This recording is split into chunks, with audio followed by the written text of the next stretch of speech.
Why now? I view this situation as one big lie that I repeated a lot of times. On Thursday night, during the interview watched around the world, disgraced cycling champion Lance Armstrong finally admitted to using performance-enhancing drugs. After denying using banned substances for years and even bullying and suing those who accused him of doing so, Armstrong sat down with Oprah Winfrey for an exclusive, no-holds-barred interview. I am flawed, deeply flawed.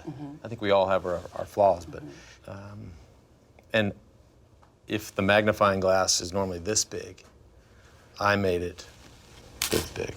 Winfrey spoke with Armstrong Monday night in his hometown of Austin, Texas, for part one of the interview that lasted 2.5 hours. During that time, Armstrong addressed his reasoning behind taking drugs from the mid-90s to 2005, saying it was just a part of the culture of the sport. I didn't invent the culture, but I didn't try to stop the culture.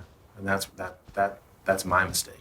And that's what I have to be sorry for. Armstrong admitted to taking the substance EPO and said he had rationalized his use of testosterone because of his battle against cancer.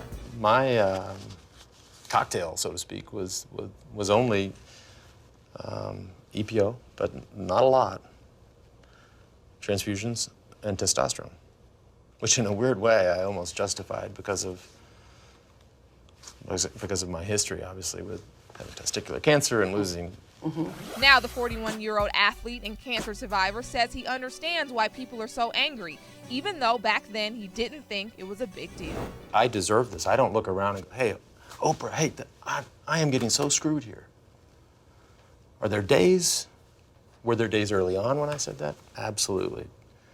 Those days are fewer and fewer and farther between.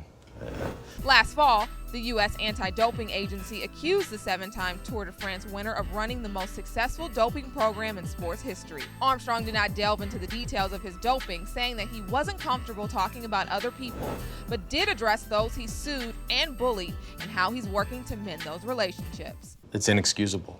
And that's when I say that there are people that will hear this and will never forgive me, I understand that.